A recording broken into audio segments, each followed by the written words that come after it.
Assalamualaikum warahmatullahi wabarakatuh. Perkenalkan, nama saya Muhammad Agung Margunawan, salah satu mahasiswa Universitas Muhammadiyah Sidrap, Fakultas Ilmu Sosial dan Ilmu Politik, Program Studi Administrasi Publik, semester 6, kelas A, dengan NIM 091058 0421 030. Pada video kali ini saya akan memaparkan materi yang disediakan oleh dosen saya, Ayahanda Muhammad Iqbal, SOS MSI.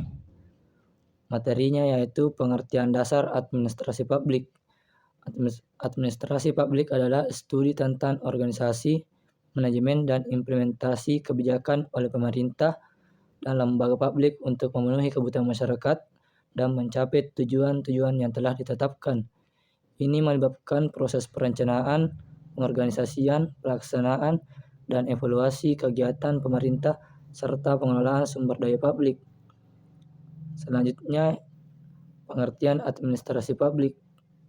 Administrasi sebagai proses kegiatan tata usaha pemerintah dan administrasi publik.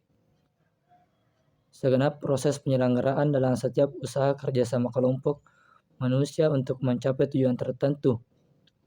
Administrasi publik memutuskan perhatiannya pada kerjasama yang dilakukan dalam lembaga-lembaga pemerintah. Ilmu administrasi publik adalah ilmu yang mempelajari kegiatan kerjasama dalam institusi atau organisasi yang bersifat publik.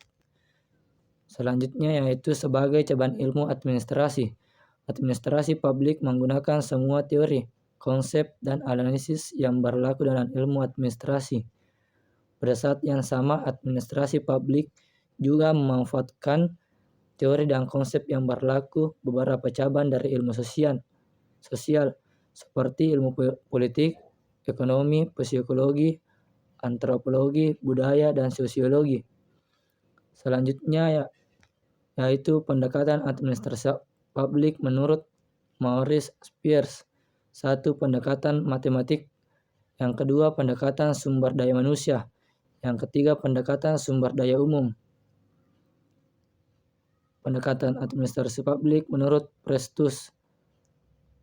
Pendekatan institusional, pendekatan struktural, pendekatan perilaku, dan yang keempat, pendekatan pasca perilaku. Selanjutnya yaitu pendekatan administrasi publik menurut Thomas J. Davie. Yang pertama, pendekatan manajerial, yang kedua, pendekatan psikologis, yang ketiga, pendekatan politis, dan yang keempat, pendekatan sosiologis. Pendekatan administrasi publik menurut C.L. Sharma. Yang pertama, pendekatan proses administrasi, yang kedua, pendekatan empiris, yang ketiga, pendekatan perilaku manusia, yang keempat, pendekatan sistem sosial, yang kelima, pendekatan matematik, dan yang keenam, pendekatan pembuatan keputusan. Pendekatan administrasi publik menurut Gordon. Satu, pendekatan tradisional, yang kedua, pendekatan perilaku, yang ketiga, pendekatan pembuatan keputusan, yang keempat, pendekatan ekologis. Studi administrasi publik yang menekankan aspek tradisional dipengaruhi oleh tiga hal, yakni ilmu politik, pandangan rasional mengenai administrasi, dan gerakan manajemen ilmiah.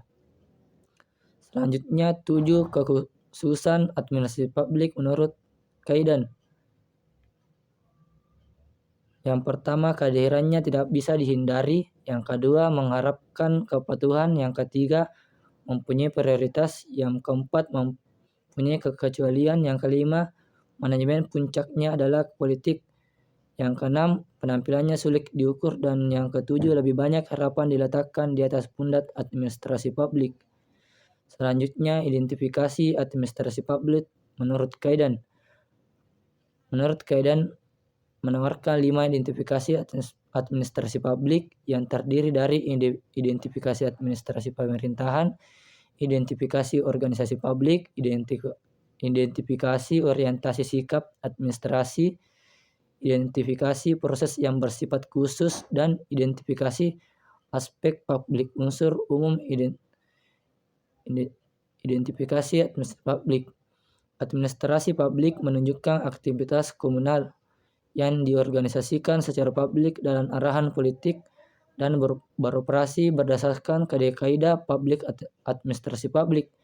Tidak bisa diidentifikasikan hanya atas dasar salah satu dari keempat indikator berikut: administrasi pemerintahan, organisasi publik, sikap administrasi, dan proses yang bersifat khusus.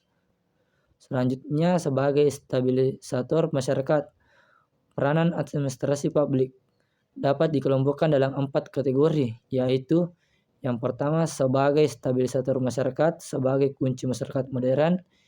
Yang ketiga, peranan dalam pembangunan nasional. Yang keempat, peranan dalam perubahan sosial. Selanjutnya, krisis identitas administrasi publik. Krisis identitas administrasi publik berkisar pada persoalan bagaimana administrasi publik memandang dirinya sendiri dalam waktu silam. Nicholas Henry secara rinci, krisis identitas dimaksud menunjukkan bahwa satu, krisis identitas yang dihadapi administrasi publik bersumber dari tidaknya kesepakatan tentang administrasi publik sebagai ilmu ataukah bukan. Yang kedua, sesuatu pengetahuan dapat dipandang sebagai ilmu apabila memenuhi 2 ukuran, yaitu mempunyai paradigma teoritis dan mempunyai teori inti. Itulah pemaparan materi dari saya. Sekian. Assalamualaikum warahmatullahi wabarakatuh.